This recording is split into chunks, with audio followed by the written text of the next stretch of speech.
Welcome, welcome, welcome. If this is the first time that we've met, I am Pan. I'm the Director of Community here at Artcraft. And today we're going to do our usual ACE Q&A live. The ACE Q&A videos, we do them monthly. We have a special forum called the ACE Dev Partners Forum, and that is for people who are Ruby level backers and higher, and they have a special forum where they can ask questions, and Todd, our creative director, and Blair, who is the design director, will go in and answer those questions. And then at the end of the month, we take the best questions and answers and we put them in a video that we share on YouTube. And this month, instead of doing the video, we decided that we would do a special year-end live stream.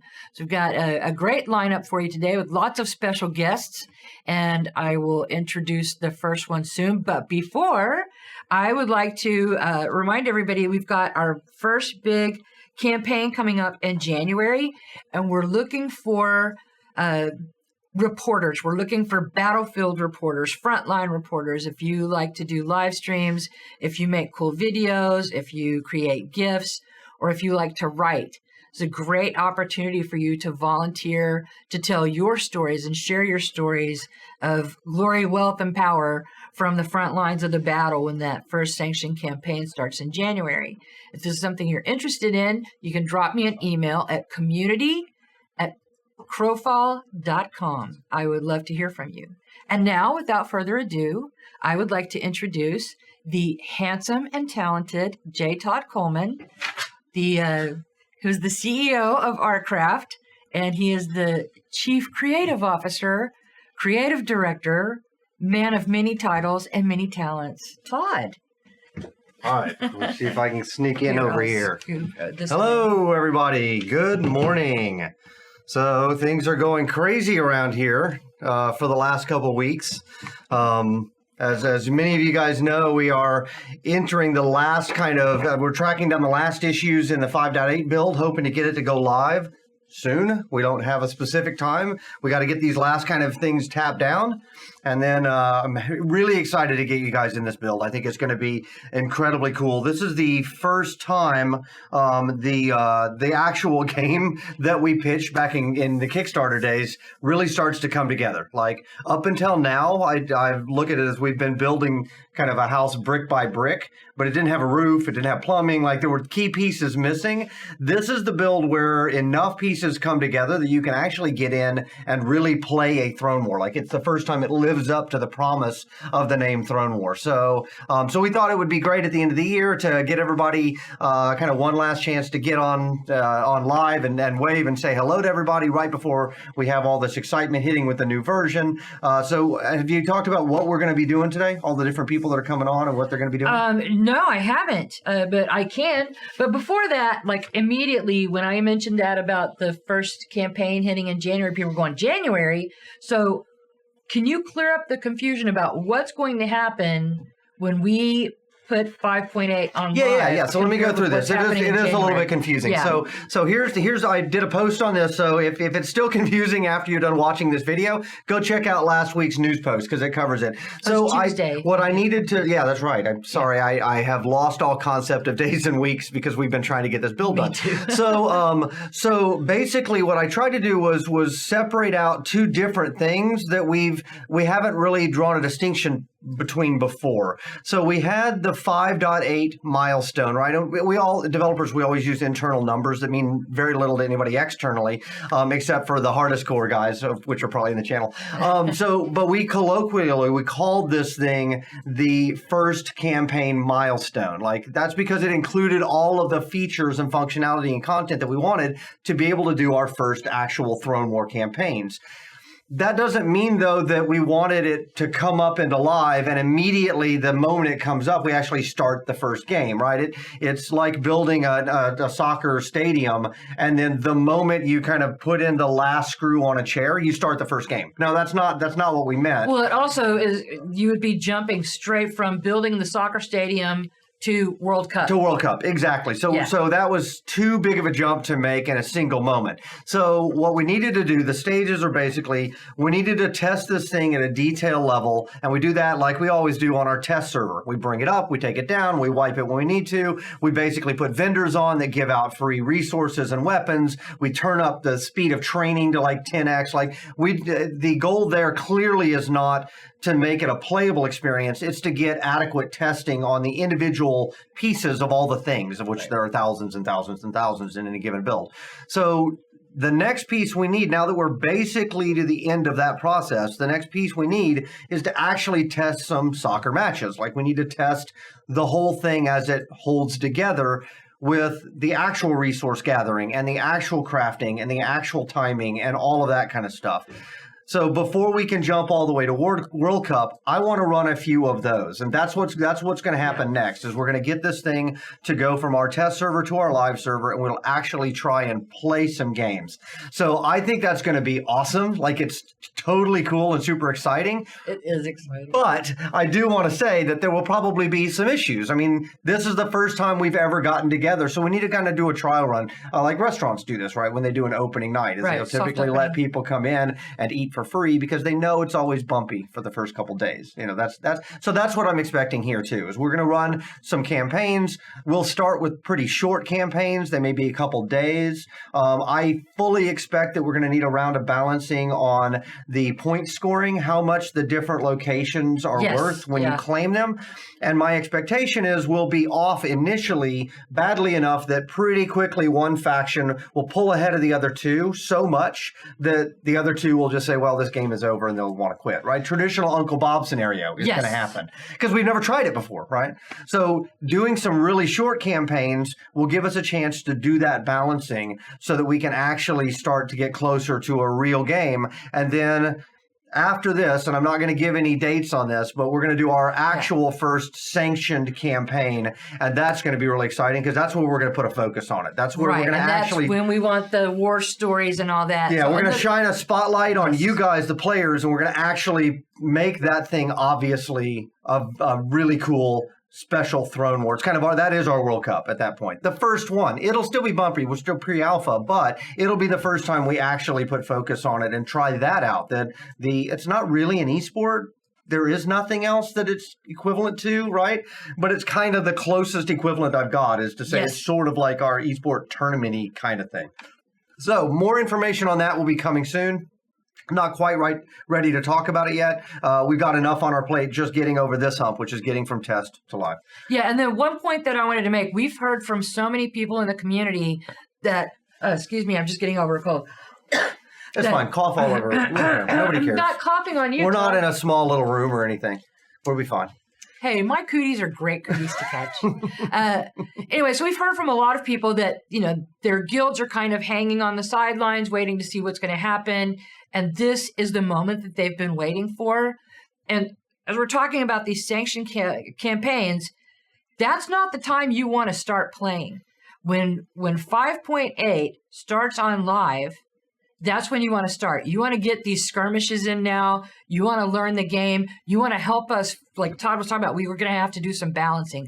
Your feedback is critical. Well, your feedback's critical too. And quite frankly, I mean, you don't have to get in early, but if you want to be competitive, it's probably not a bad idea, right? The more you know about how to play. That said, we're specifically trying to make it clear that we're going to consider one, the thing that has the bragging rights, and the others not as much. So this will be an interesting transition period for us. I mean, we've never been through this, but frankly, no other game has ever been through this. What we're doing is that weird and unique. So I do say it's going to be, there will be some mistakes. In fact, this week, for example, in advance of us getting this thing over to test, we took the test environment down, and a bunch of people read that as, the new one's coming up and it's going to be live. I hadn't gotten my update yet out about sanction campaigns. So a lot of people thought that was the firing trigger for sanction campaigns are coming, and they're coming right now. So I do want to apologize to that, by the way, for miscommunication on our part. That was not our intent.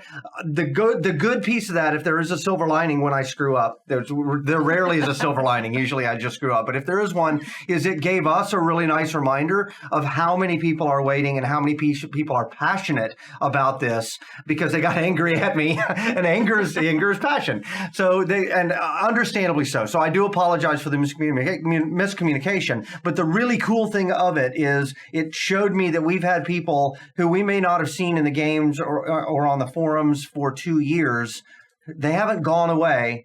They're just waiting. Yes. Some patiently, some impatiently, but they're just waiting. They're waiting for this experience because there's nothing else like it in the market. And that's really cool. Yes. So thank you guys for that. Even though at the same time I felt bad and I was like, yeah, they've got a really good point. I was also like, hey, they still really love us. That's really cool. They're still really excited, and that's kind of awesome. Right. And so we also know now that we need to make sure that you guys do get adequate, clear messaging for when it's coming up. Yeah, so we'll do a better job of that. We're transitioning into it, so apologies, and thank you for your patience. Yeah, it's awesome to know that people are, planning their lives around this kind of stuff. It's kind of scary. It's pretty cool. It's pretty cool. Awesome responsibility for us to make sure that you're taking your time off in a way that's meaningful for you. And that's actually a really key point. If I could just expand on that, is you use the word awesome responsibility. And I've always seen this game that way to me. So a lot of you guys know, I had other games in the market. I could continue making other games. This game for me was a labor of love. It's something that I've wanted to go back and do since the Shadowbane days. So this game was never about, hey, let's just go. I mean, if we just wanted to do a game, we could have gone and gotten an intellectual property that was big. And I mean, we could have done that. Yeah. I wanted to make this game, and I wanted to make this game for you guys. So thank you for being patient. I know it's taking longer than we would like. However, it's because I'm trying to make it as great as it can be. I'm not just trying to rush it out. So, all right. We're close. All right. So what you got? Know what's next? So Todd will be back in a few minutes with Blair to actually do the Ace Q&A part. But right now I'm going to bring in Edson. You may know him as Hans Shadow on the forums. He's our map guy, so he's going to talk a little bit about map stuff. Yeah, so we do get a fair amount of questions about, how many outposts are there, and why aren't there more of this, and why aren't there more of that, and could you add more of this, and could the worlds be bigger? So I actually thought that would be kind of cool to hear from the guy who, as you guys probably are aware, and maybe a few of you aren't, our worlds are now generated algorithmically. Like we have programs that create these worlds out of these parts. So that's really cool, and that's part of the way that we're able to create campaigns that are completely unique with unique continents. But the person behind the algorithms who sets the knob is Edson. I thought it would be really cool for him to have a chance to field some questions and explain how he set those knobs, what is easy for us to change, and to get some feedback from you guys on what you'd like to see.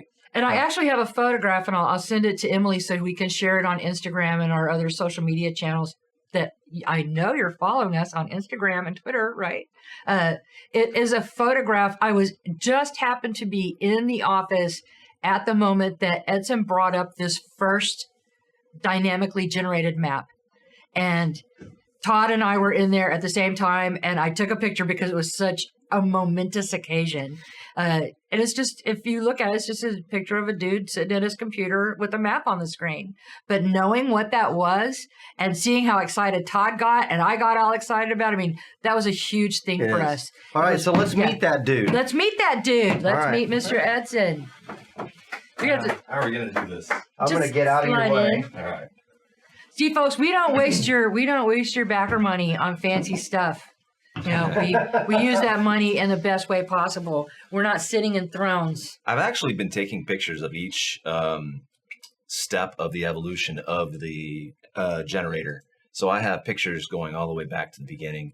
And then I also have the goofy stuff that goes wrong, taking pictures of that as well. That would be a fun update, I think. Let us know if that's something that you would like to see, and we could do an update of that. All right, so what you got for me today? Well, we have Roanoke currently in our test platform. It's so comparatively to Thracia, or was it Aranth?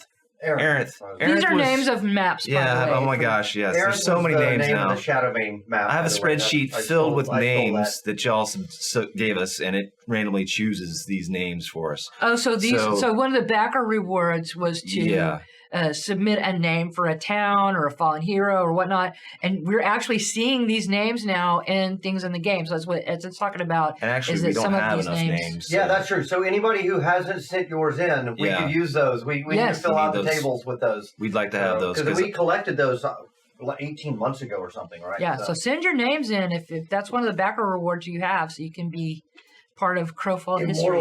So I'm going to give you a little bit of background on this cluster. The map's behind me right now. There are 6 main zones, 3 beachheads, and 1 free city in the center of everything. Everything's connected. I wrote this clusterizers tool to actually draw this map for y'all and have all the links so you can click on little buttons and link up zones any way you want. But comparatively to Arinth, there was probably about 3,000 cells in that one, and cells being 128 meter sized plots of land that you can place in your EK, and you've seen that before in your EKs. So this new Roanoke has even more cells than that. It's much larger. Each zone's probably there's probably like about 60 cells per beachhead, about 200 for the free city, and then the other ones are 500 to 600 cells. So there's a lot more cells. Arinth's density of dioramas was at 100%, so it was like really packed. There's probably about 200% of Arinth's resources in here. So there are more resources in the cluster that we currently have, but since there's more land, they're a little bit more spread out. And as I was talking to Blair yesterday, the reason why we added in the mounts, the mount power that's going to simulate mounts that we're going to have in the game in the future, gives you a better traversal of the world to get to these nodes faster. So that even though they're spread out a little bit more, you still have the speed to get to them just pretty much close to what it is now. So let's explain that a little bit for people who haven't been playing in the test build. Because we don't have actual mounts in the game yet, they're coming, but you can't just climb on a horse yet. So we've added the functionality to where your character will actually be its own mount. Is that a good way to put it? Currently, so it simulates the same speed. So you have the mount speed just on your character. It won't always be that way. It's just a temporary thing. And then also these zones are split up by adventure and siege. The adventure areas will have our adventure groups of like canyons and forests in it. And then the siege areas don't have those, and that's because of performance issues.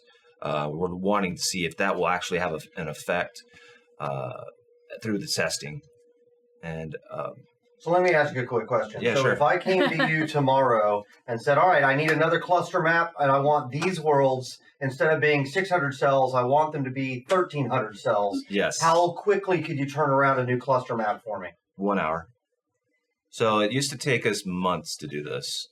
I have a simple curve that I just grab a hold of one handle and I just change it, and it'll change the shape of the world. It'll grow it larger, and it gets to it's not really you can't really get the exact amount of cells that you want because it's randomly generated, but it comes close and it'll do much larger worlds. Once we figure out our memory constraints, and because I was told don't do large worlds, we have only this much memory to do it in, so these are much smaller than Arinth, but there's more land mass if you add up all of the zones themselves together than Arinth had. I also specifically didn't want the worlds to be too big until we grow into larger testing numbers of players. Yes. Because my fear was if we put out 7 worlds or whatever that are all the size of Arinth, you may run for a long time without seeing other players, and that's not fun. That's true, and we may not have enough diversity of parcels for that yet either. Even though we have a lot of parcels, it would be a little bit more repetitive for a large world like that, because we had everything packed into Arinth, and now we have that stuff split up. You would have the siege worlds would be pretty empty. although there would be resources everywhere. Okay, so let me say we're wrapping up on this segment with Edson. So if you have any questions, if you see me looking down, it's because I have my tablet and I'm watching chat. So if you have any questions about the map, if you have any questions for Edson, now's the time to say them. And then next up, we're going to have fan favorite Eric Doggett and Dave Greco, another fan favorite. So get ready for those guys to come storming in any moment. But for right now, if you have any map questions, ask them. So then, was there anything else that you wanted to add before the questions start rolling in? I had a lot of fun doing it. I can't wait for bendy lines. We don't have bendy lines yet. What about what are you working on right now? I'm currently working on a way to verify that the map has been created, because we're going to be creating maps so rapidly. We need to have some kind of method to spit out this world is viable. It'll work with sieging. It'll have all the adventure zones. It has the correct amount of resources. All of the rune gates are properly hooked up. That's sort of validation to go through, because we had to do a lot of that manually after we made these. It took up a lot of our time, and we're going to be doing them so rapidly we won't be able to do widespread testing across 20 different clusters with 10 zones each. That's hundreds of zones to go review. So okay, so Ginkgo wants to know, do we have plans to add more resources to maps? We have resources currently at almost 200% of what Arinth has. We can add in more if we find out that it is too sparse. We'll get that feedback off the forums, and then we'll revisit it. All I have to do is go in and press a button, and it redoes everything for us. So it's very, very easy to do that. And Kara, hey, if I can't say your name, simplify it. Come on, it's not my fault. I'm a pretty good reader. So Kara Stortum asks, will we get representation of mats and mobs on map as on 5.7? That is a question for Todd. That's a Todd In question. 5.8, no. We're going to go back. We've got more work to do on the map. I mean, we had a lot of effort this time just to get the new dynamic world maps actually up and running. And I'm glad they're in. They're awesome. It's a great first pass. But we concentrated this time on making sure the strategic locations were there and that they would light up as hotspots when they were under attack. That was the main primary thing that we had to get done this time. We're going to go back and do another pass over it, because Melissa and I were talking yesterday about where it ended up and how it looks. And we've got some ideas to make it look even cooler. That map is really impressive. She did a great job on that. And I always get excited when I jump into a new zone at the beginning of a campaign. There's nothing lit up yet. And you can start watching all the capture points marching across the map as the factions from each gate come into the world and start capturing stuff to get their points going. It's pretty neat stuff to get into the beginning of a campaign. Cool.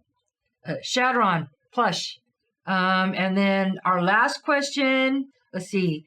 What's the current plan? Will we see maps in multiple campaigns, or will each campaign be completely new generated? That is from X.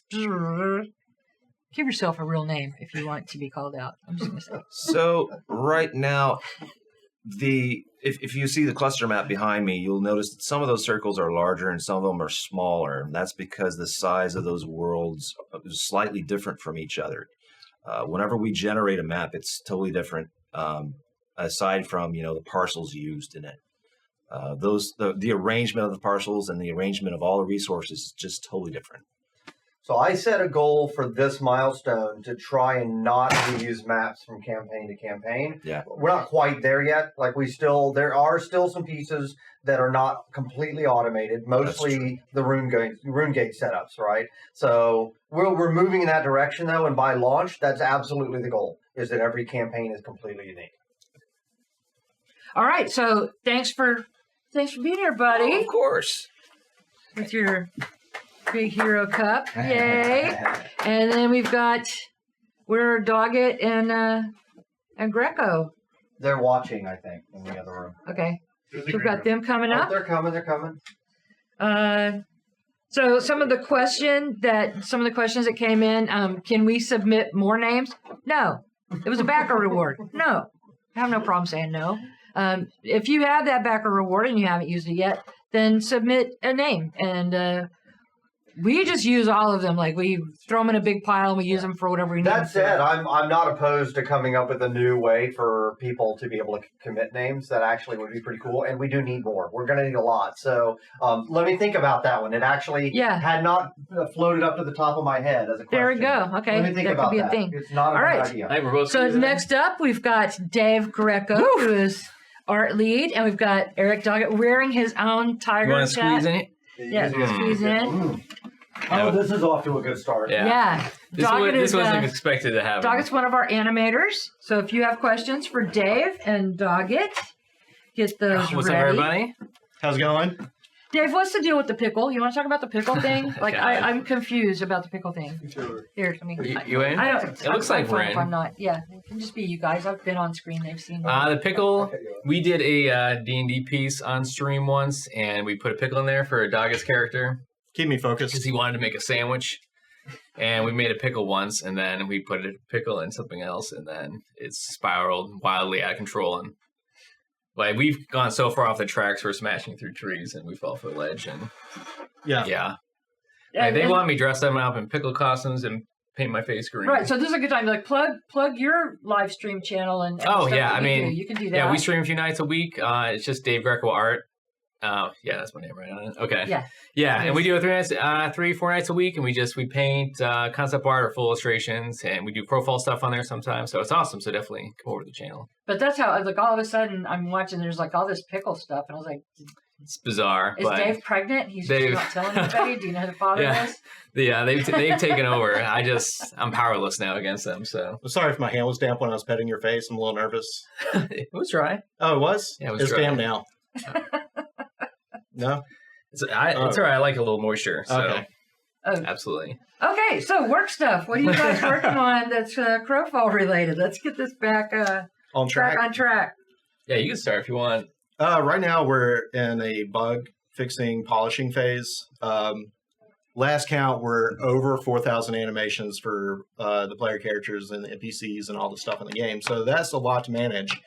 And so we get Todd bugs and we get player feedback bugs, and there's a bunch of clipping bugs. But basically, we're just kind of going through and just polishing everything that we can. And there's certain animations that we want to go back and touch up on, and some that didn't transfer over too well that we're polishing. But right now, it's just we're trying to get this solidified before we move on to the next step.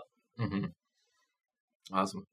Yeah, myself, this is a good part of the project too, especially like a lot of early pre-production concept art's been done.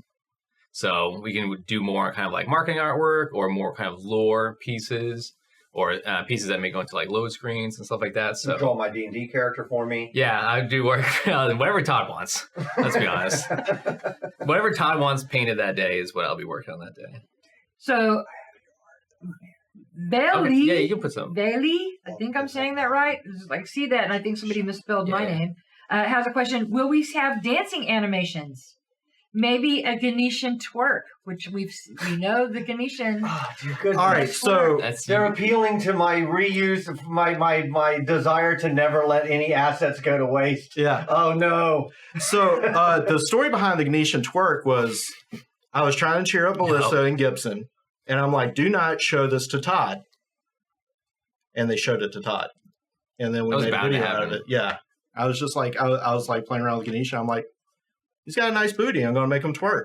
And so I did like a quick twerk animation and sent it over. And then Todd got his grubby hands on it. And If you missed it, you can find that on our YouTube channel. It's a Halloween video that we did, so it came up around Halloween. So to the question, I'm sure at some point we'll get to dances, right? Mhm. It's just, and then we also have sitting, right? That's another one that like, I walked in one day and you were working on sitting animations, and I was like, don't do that now. Because right now, what I need is great combat. I don't need dancing, and I don't need sitting. Eventually, though, that's the kind of stuff that actually people really enjoy and they like in the games, especially when they can use it to dance over their opponent's bodies. So we'll get to it eventually. and there's actually some things that we need to take into account for dancing. Like right now, Fortnite is being sued by I forget, like musician who like coined like one of the dances that they're using.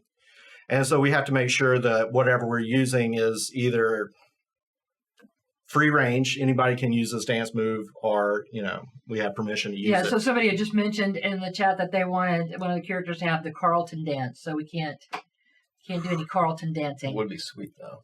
It would. Or like that, what is it, the TLC waterfall dance thing? Would be cool, but no. We need a demonstration. Yeah. All right, so one more question for you guys because we're a little behind schedule. I got to get us back on track. See, are there any plans to add in? Let's see, this is Relic 714. Are there any plans to add in animations for mitigation/avoidance that are more prevalent? Most games have next to nothing showing something cool when you block, parry, dodge, evade. So is there a reason why most games don't show that? Like if I'm blocking and somebody hits the shield, there's like a reaction. Is that what he's talking about? Yeah, I would. What I get from that is kind of like in the Matrix where you got the cool. Well, just in general, I think they're saying, why don't you have more dodges and evades and stuff like that? And we don't have a lot of time is the real problem, right? Like even the get hits that we have in right now, it's hard to get those into the mix because combat actually happens so fast.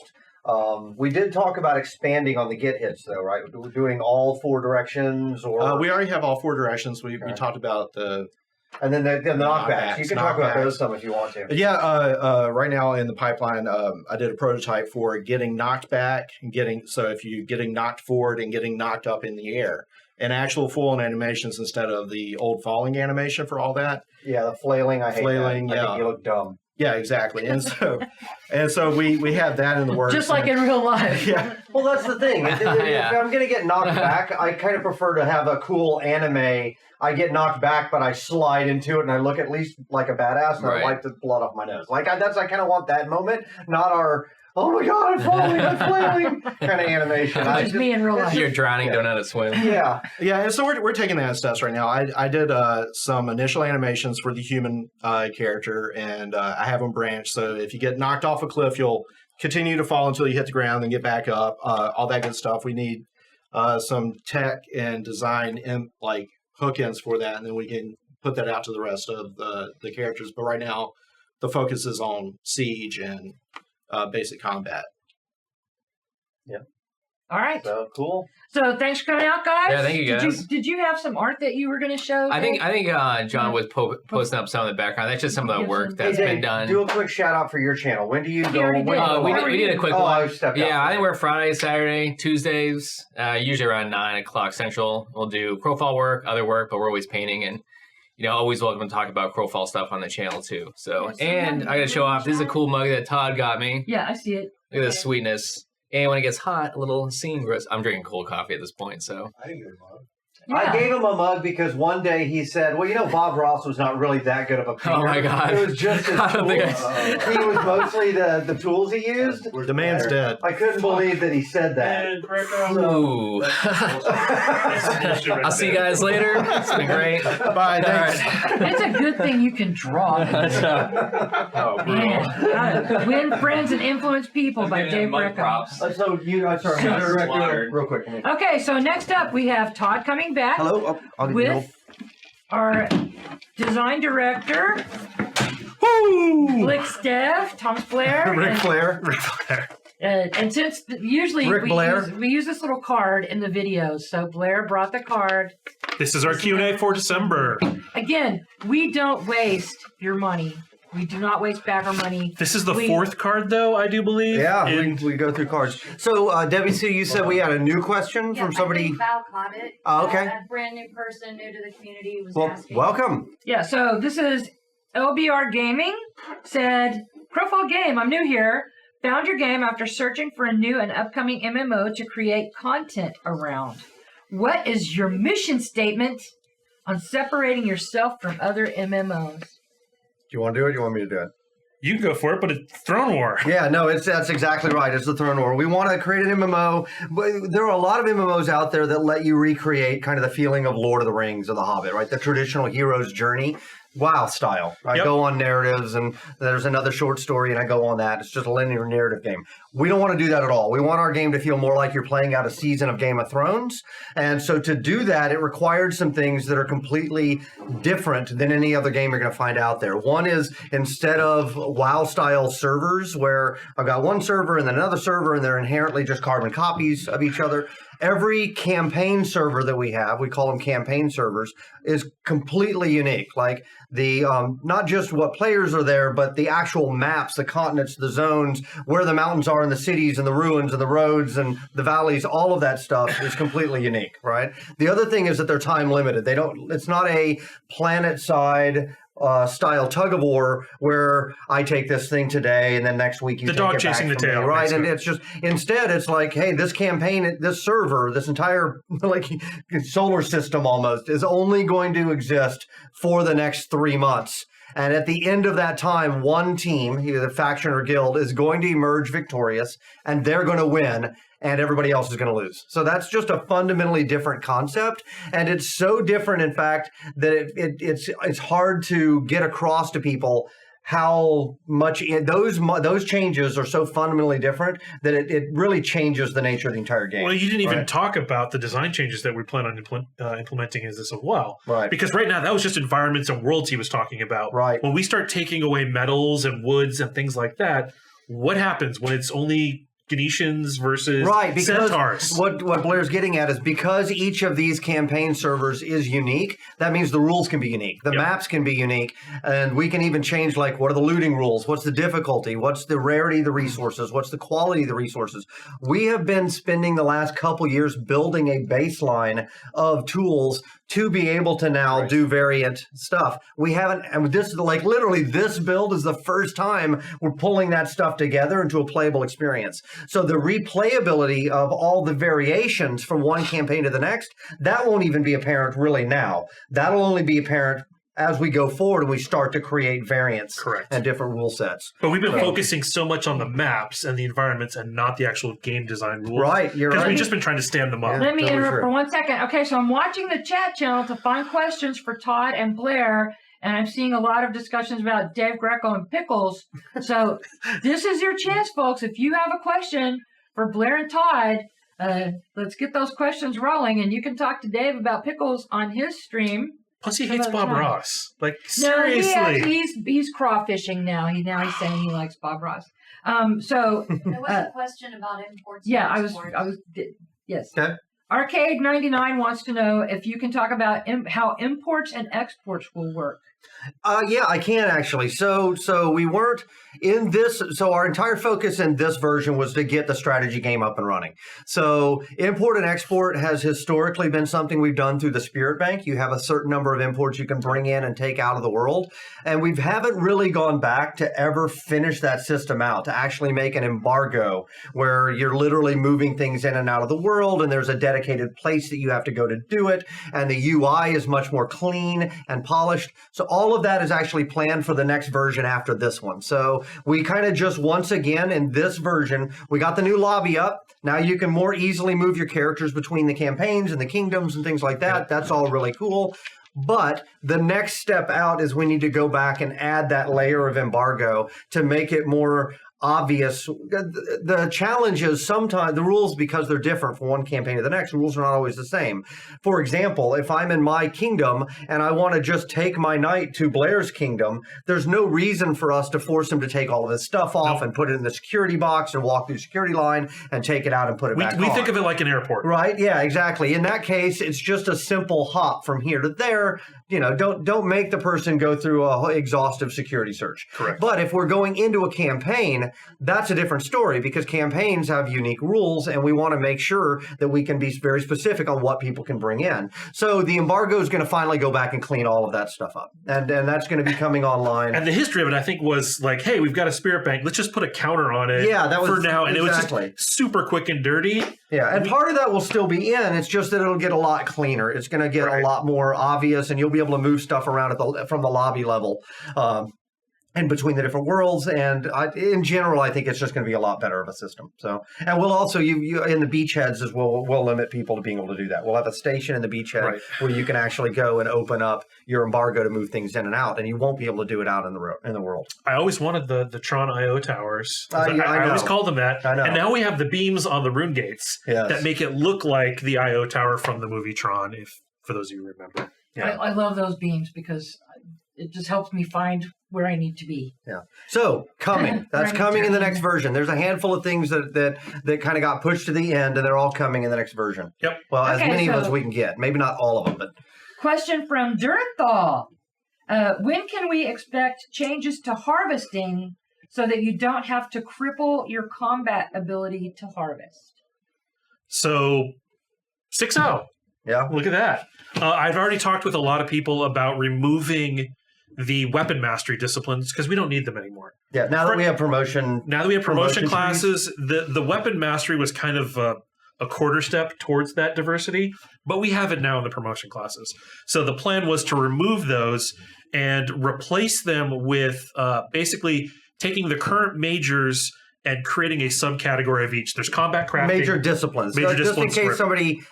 I can't believe somebody would not know all of our internal terminology, but obviously not everybody does. So we have a subclassing system called disciplines, and you can attach disciplines to your character, and it lets you do things like, crafting and harvesting, or other really like archery is a great example of one. You can take a non-archer character. I can take a knight who just has melee powers. I can give him archery, and it gives him a range tray and a bow slot and an ammo slot. And now you're a knight who's also an archer and a couple bow powers. But yes. Yeah, absolutely. Yep. So the disciplines basically are our subclassing. In 6.0, the plan is to take the majors, of which you're currently allowed to have 2, and break them into a combat crafting bucket and a harvesting bucket. Okay. And then allow players to take 2 harvesting ones and 2 crafting or combat ones. Okay. So that way everyone will have more equal access to harvesting. And as a harvester, you will be able to have 2 combat disciplines and defend yourself. But we do have role specialization between combat and crafting. Yes. So when you specialize your character, that is the big choice. Right. Not can I go get stuff? It's what can I do with stuff or fight stuff. And we're moving the recipes primarily to those disciplines as well. Correct. So by slotting in a discipline, now I've opened up this. And I would really like, I don't know if we'll have time before launch, but I'd really like to even go back and put in racial crafting recipes as well, so that we can do the dwarven blacksmith or the elven blade crafter. I think that would be really cool. That's a tool we have. It's just a tool we have, and there's a question of it's always a question of thematically I love it, narrative I love it. Do I really want to limit stuff? Because now if I want to be really good at it, if dwarves are the best crafters, then I can't be anything but a dwarf. Then everyone is forced to play dwarf. So finding a nice way to balance those two where we get the narrative, but it doesn't become a you must do this decision, we'll have to figure that out. We haven't really worked through it yet. So we'll have to sit down and have some conversations. If we can find a way to do it, I'm happy to do it. Don't know if we can. In fact, if you guys have some ideas of how we could skin that, I'd be more than happy to take your feedback, because it's going to be something we're going to have to talk about pretty soon here. Yeah, but the tendrils to this whole system are currently in the talent tree. So you see the discipline node, and then there's 3 nodes off of it. Right. Those will be dynamically populated by the things that are currently on the discipline. Yeah, that's so really for cool. Archery, the 3 powers will get broken out into those nodes. Some stats will get broken out. For the crafting, you'll envision a whole tree coming down when you socket that thing in which there. is really cool. So it will have probably 9 nodes when you can actually see. That's why on the trees, which are generally, well, I guess I should probably go this way, left and right. They have those branching up and down because then they can grow up or grow down, and we can make those variable length. Correct. The other thing is a lesson that we basically took from Shadowbane, because it worked really well then, and I still like it. I think it's cool. Is we give you disciplines, and those disciplines give you additional things to buy, but we do not give you additional points to spend. So it's a choice for players of going deep or going wide. Yep. So if I want to take a bunch of disciplines and I want to actually invest in those disciplines, I can do that, but I'm using those points that otherwise I could have spent in my base class. So if I choose not to do that, I can just specialize in my base class, and I'll be more effective as a champion or more effective as a knight than somebody who decided to go a little bit wider. I think that's really cool. I've always liked that as an approach. Yeah, I think it's going to work out great. Okay, so Andres had asked about some cooking stuff, survivalist. He said, when was survivalist cooking be in and all this? The answer to that question is that tune in next week. On Thursday, Valcro is going to make her live stream debut. She's the designer who's been working on the cooking stuff. So she'll be here, and you can ask her about what happened to roasted bloodworms during that live stream. There you go. So it'll be a week from today at 11 o'clock a.m. Central Time, same bat channel. All right, Okay. we're going to find one more question for you guys. And do we have Gordon? Gordon's going to be up next with Todd to round this out. So do we have Gordon on standby? Okay. All right. Thank Well, you. so In the meantime, let's just talk about, so some of the big things is I've seen a lot of comments on when are you going to get rid of the vendors and weapon racks on the test world. Right. And right now, I value the end game testing and the combat testing way more than the progression testing. We're going to get a lot of that in the next couple months when this goes to live. And I'm not going to see end game testing again for a while. Right. Because for the entire population to make it to the max level, get everything as easily as they are doing on test right now, that's going to take days, if not weeks. Just because people can't play to get today. coverage, right? For any one person to get to the end isn't that bad, but to get enough people to the Correct. end to get coverage on all of the different To get trees, 25 on 25 gonna be fights hard, with 30 right? people with good gear, that's going to take time. So right now, I value the feedback on all the changes we made to all of the combat and all of the classes more than I value the progression testing. We'll get plenty of that in the next couple of weeks. Right. So we need want- them both. It's just a question Right. of what do you do in what order. I right? want to shore up any broken powers because we just touched a whole lot of powers when we went through into the talent system. I want to get that done before we go to live, and then we'll start dealing with the I progression. do see a lot of people asking about the status with the Druids. And I remember we were in a meeting yesterday when you mentioned something about Druids. Can you want to talk Yeah, about so- Oh yeah, we basically. So I didn't like the way the Druid rollout was happening. It was basically. Oh, you're talking about the intro I'm experience. talking about the intro experience. Okay. So as a Druid, I like to watch people play our game for the first time. Now we are never going to be a game for everybody. I know that. But at the same time, our previous versions where we drop people in expecting them to already have mastery of an in-game character, that wasn't really reasonable either. So we're Right. trying to now kind of just nudge back in the other direction. So I was watching people play through the different classes in the newbie experience, just the basics like run up and do stuff. And with the Druid in particular, it was a problem because they would run up, they would buy a weapon, they would run up to the first monster, and they'd start spamming left click, and all they're doing is dropping orbs everywhere. And then they would die, and that was not a fun experience, right? So I went to Blair and I said, "Hey, I'm not trying to change the Druid's base mechanics, but we need to kind of order this stuff differently, Right. so that it makes sense." So that started a conversation that ended up with Blair going back to the Druid and basically kind of ripping it up and then rebuilding it from the stud. So, I mean, it's still the same complexity and interplay we had. They're just promotion classes now. Right. You kicked some of that complexity further into the game to give them a chance to get the basics first. Right. So, also the piece there is there are 4 crippling bugs on the Druid on live right now with the orbs. So those have all been fixed by Charlie as of this morning. Oh, great. Okay. So in hopefully the next build we see, they'll be able to actually start playing the Druid as a healer. Okay. And then we'll get feedback on, hey, are they still Earthkeeper missing a heal or two? Right? Because I can always go back and add another power. Yeah. Or you know what I mean? So shifting the stuff is not a problem. It's just you guys couldn't play the Druid until later today. So. Right. Okay. All right, so I hate to do this. I told myself yesterday when I was setting up all the stuff for the stream that I was going to put a warning that if anybody said Frostweaver, I was going to ban them from our Twitch channel for life. Yeah, And you then I can't thought, really yeah. do that. Yeah. That's not an But appropriate so response many- to asking about a class that we promised and just haven't gotten to yet. I know, but it was Frostweaver. There are people. Yeah, we've had the Frostweaver design for a long time, but again, I know. my life in 5.8 has been talents, Yeah. right? And I think we implemented 600 talent nodes across all the classes. Yeah. There was a substantial amount of work there, and it was like, do we going to work on the new class or are we going to work on the talent system? Well, and then we pulled out the class and race passive skill trees, which meant you had to go do a rebalance, Yeah. right? Pulling a lot of that stuff to the talent trees, but also then requiring you to do some rebalance of the profession tree as well. So there was a lot, and also getting the entire strategy game up and running. That took a little bit of work too. Right. So yes, I know she's coming. We didn't cut it. We didn't cut the class. It is absolutely coming. It's not that we don't care. It's what he said. Why do you hate the Frostweaver? It We just don't happened hate to the be Frostweaver.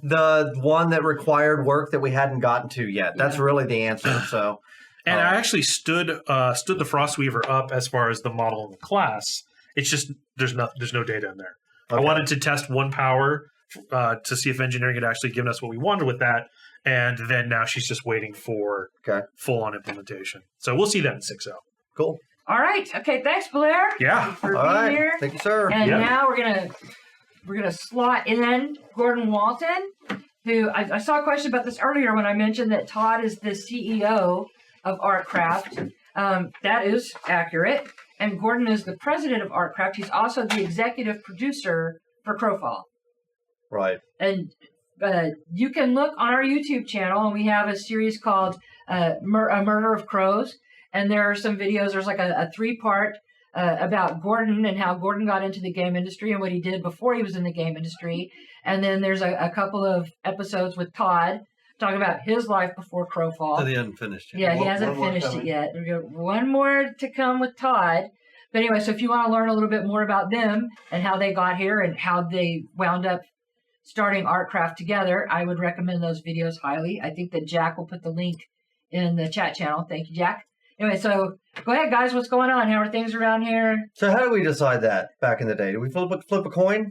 Yeah, who did? I think we might have flipped a coin on Might that have one. been a coin flip. Design always wants to be in charge. That's right. Yeah. That's right. So that's kind of counter normal. So Yeah. I think that was okay. Yeah, it really, honestly, it's a flip of the coin. Is it better? Is it worse to have to work for me or to have to try and manage me? I don't know which of those is worse. They're both objectively terrible. It's pretty bad.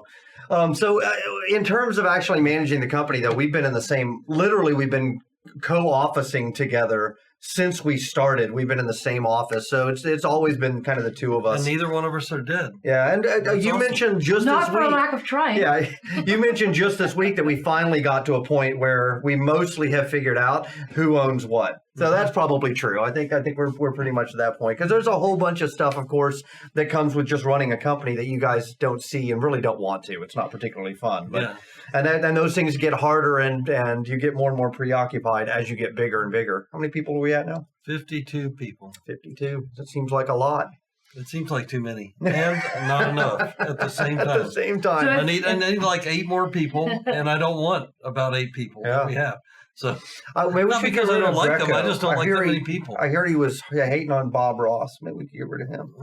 Well, yeah. If you have questions for Gordon and or Greco's easy to Todd, get now's the along time with. to ask them Yeah. in the Twitch channel. We got I guess we'll go for about 10 more minutes. So ask me those questions. Let me see. But the No question- Cold, where you can't do a stream without me. Well, This place would fall apart without me. What's wrong with you? bye, Val. Hater. Bye, Val. Okay. Later. No, where are we at? Where are we at? We're really pushing. Yeah, That's where we're at. that's where we're at now. You know, This every is day really the super hard busy. part. This is the hardest part of the project, I think. In the beginning, you can, it's still, you've got time and you've got money and you can do everything and you talk about all the crazy stuff that you're going to do. It's going to be amazing. That's the easy part, right? That's when it's all fun and everybody and the audience is super excited because it's brand new and it's fun to think about. Now's the hard part, right? When you get to the end Well- and you have to actually make hard choices about what's in and what's out, and you don't have time to kick the can on problems that you've been, putting off because they're really challenging and you don't quite know how to fix them. Well, a lot of stuff, kind of sort of works, and you go, okay, kind of sort of works next. But now everything has to work right. Yeah, I can't just kind of sorta It has anymore, to right? be finished. So Finishing is always the hard part. we need to shift our gears from 80% working on new stuff, 20% working on bugs and polish, to eventually 20% new stuff, 80% bugs and polish, I'm looking and forward then to the 0% new stuff. But it's an MMO. There'll always be some new stuff. Well, I mean, that's- it's new stuff we're going to do post-launch. yeah. We'll have some I mean- people that'll start working on our first update before we launch. We'll have some people working on first post-launch update. What's really important for the backers, I think, and for our future customers that don't even know about us, is we need a starting point, right? It's not a finish; it's a starting point. Right, absolutely. And the starting point has to be pretty rock solid. So that's what we're trying to get to now. Let's get to a rock solid starting point so that we can really, like any live game, start adding the stuff that you guys want more. Then it's not as much about our imagination as it is about how you guys are driving the game. So we have a lot of questions about VIP. Okay. Can you talk a little bit about VIP? Like, Yeah, you should buy a VIP. So we did. We need to come back. I want to give a good answer on this. So I want to sit down and actually walk through it and say, here's what VIP is going to give. So there's a balance point that we need to hit, and we need to hit it perfectly on. We need to make sure VIP is valuable. People want it, but at the same time, we don't want it to give even the whiff of pay to win. So that is really important to us. We've actually gone around and around on this over the last couple of years. We've listened to you guys, and if we say, well, we don't think that's pay to win, but our users, you guys come back and say, well, we think it's on the line. Okay, well then we're going to go with your definition because this is your game. This is not our game. So ultimately, we want to make you guys happy. So we have some ideas there. We'll come out and pretty soon. We just need to do it. We've been so wrapped up in trying to get this build out. It'll happen. We haven't come out and done it. You can clearly tell we're moving in the direction though, because we've already made some of the changes. But we need to do that probably between now and alpha, which is coming soon. Yeah. We're going to have to come out and explain that, and hopefully you guys will like what we come up with. And if not, tell us, and then we'll adjust. I mean, that's the thing. It's a dialogue. That's the one thing about this particular development cycle for us is you guys have been a big part of, driving us one direction or the other. Yeah. Because when you yell loud enough and we actually go through it logically and go, hard to argue with that. We better freaking fix it. Yeah. So actually, that's one thing that I would like to. I'd love to see if we could figure out a way to do is if we could tag the patch notes with which user found this or which user suggested the fix to it. It would be kind of staggering. I bet you guys would find that at least half of the things in there. I don't want a 53rd person. Right. Yeah, you're right. It would be a full-time job. I'd love to do more of that, reflecting back to the audience what you're actually doing. I think it may seem like, even though we try really, really hard to be very transparent and communicate constantly, it probably seems still like we're a little off in a tower, and we're really not. That's what's funny is we bring you guys up in our design meetings enough that we actually talk about you by your handles, and it feels like an extension of our design team. So absolutely, yeah, that does happen a lot. Some of you are mentioned for better reasons than others, but everybody serves a purpose, and that's a good segue into this question from Yumix, who says, "Todd and Gordon, what are your favorite parts of the community?" Favorite parts of the community? Favorite part of the community. So I actually really appreciate that that I can get measured design feedback from people. That is, and I love to engage on those conversations. It's just really hard because there's so many, right? There's so much noise. So, but I do really appreciate being able to bring up an idea and say, here's what I'm thinking. And then I get, very, very well thought out and thorough responses. And that's really, really cool.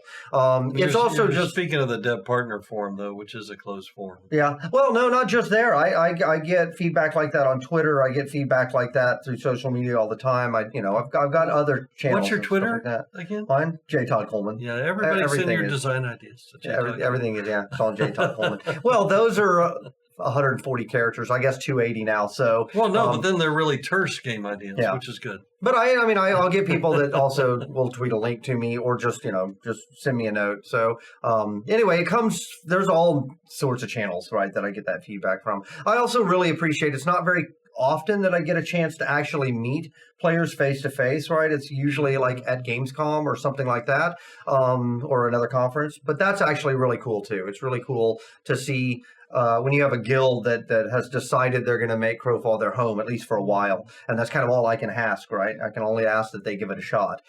That's very fulfilling as well. It's nice to be reminded that what you're doing isn't just for kind of an abstract idea of a player. It's for actual real people who are super excited and jazzed about what you're doing. That's very fulfilling. Yeah, I need to spend more time on the forums. I've been spending more time with the customer service stuff. So I guess that's my current favorite part, because that's where I get to interact with more customers, is when they put in a ticket because something's not working or they have a question that they can't get answered. So I think that's actually something that is probably unique about us, would be my guess, is as a company, is that both of the founders directly interact with customers for a couple hours every single day.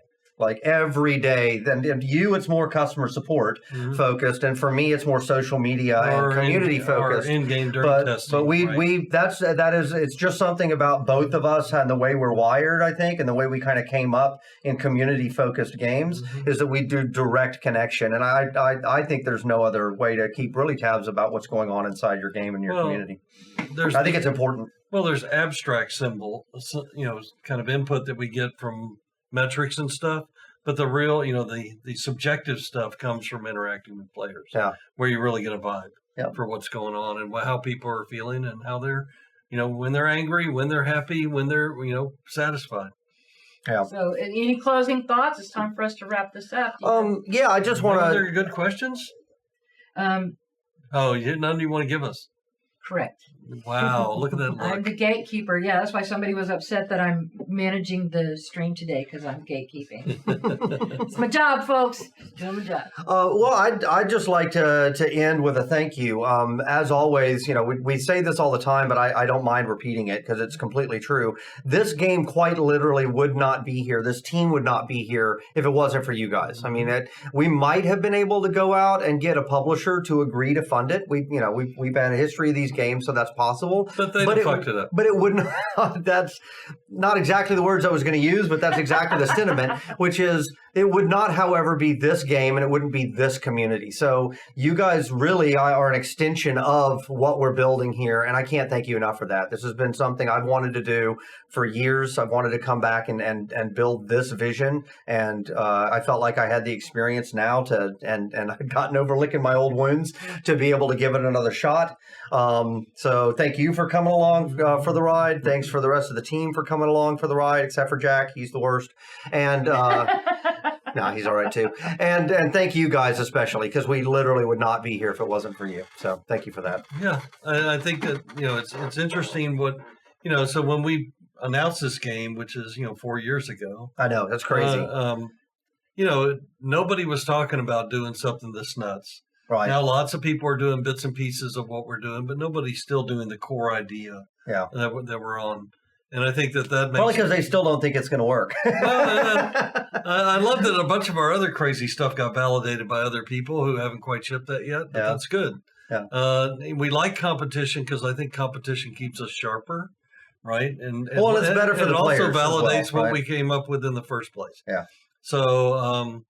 of our kind of crop of, games that were done in the couple of years around us, we're all starting to get to the point where we're about to come out, and we appreciate you guys sticking with us. We appreciate you talking to your friends about us if you like what you're experiencing. And when you don't, if you let us know what's wrong with it, we're going to listen to you. So just keep up the communication, good, bad, and ugly, and we will, continue to do what we do, which is listen to you guys and try to build the best possible experience that's differentiated from anything else you can try. Yep. So real quick before we go, just in case people haven't had a chance to read the thing that you wrote on Tuesday, where we talked about what's happening now. So like where we are, where we're going.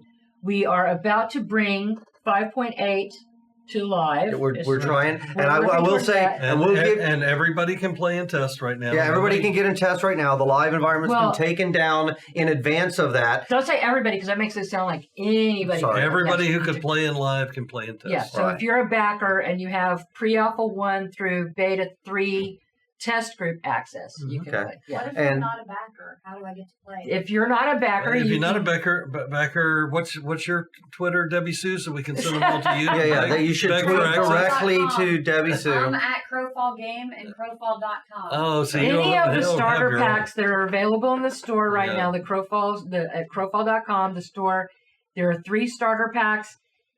Any of those will get you into the access right now. You need to play on the test server. There are 2 clients that you can download. Be sure that you're using the test client right now, the test patcher until live comes up. Until further notice. And then the other thing that I think a lot of people missed is that part of that announcement was saying that this is the last pre-alpha phase. This is the last, the next milestone after this one is alpha. Will be alpha, because people have always asked, why are you still in pre-alpha? So we're about to not be. So I wanted to make sure that even though this is a complete game experience, it's not all the game experience that we wanted to bring. Right. Alpha will be really all the game experience we wanted to bring. Will we build some stuff in beta? Sure, we'll build a few things in beta, but they're more like icing on the cake than cake, right? The cake will all be there at alpha. So, and damn near all the cake's here now. So the main thing is, like all games, even if you think you're done, until you guys play it and tell us how it is, it's not done, right? We got to hear from you. And again, will everybody think it's done? You know, what the game is, but what we need to hear is the majority of you telling us. Well, it's the internet. No one agrees on anything on the internet. But they agree you can you get suck, mostly. Yeah, that's right. Okay, there's a few things people can agree on. Where's Blair? When Yeah. they agree, Blair sucks. Okay. Yeah. Yeah. Okay, and then my closing thought is people often ask us about open beta. We do not have plans for an open beta. There will be a closed beta. You have to register on our website to get into beta. Get into beta. There won't just be a. And at some point, we'll close those registrations, and we'll when we have enough people for beta, we're done. Yeah. Right. So, We want quality feedback from people who are engaged with us. Yep. So there you go. Thank you so much. Thank you for joining us today, and we will see you on the forums. We'll see you on social media. We'll see you in the game. Yeah, so we say that we end a lot of our things with "see you in game." See you in game. I'm not kidding this time. So we probably won't do another one of these before the end of the year. So have a great holiday, whatever way you celebrate it. Have a great New Year's, and I will actually see you guys in the game. So. Yep. I'm in every night. You'll see me running around picking mushrooms. Like, I'm obsessed with them. It's like Mario collecting coins. just like in real life. So cool. Picking mushrooms. All right. Well, thank you very much, guys. Thanks for tuning in today. And if you have additional stuff, feel free to jump on the forums and let us know. And otherwise, we'll see you in live very, very soon. Bye. All right. Bye.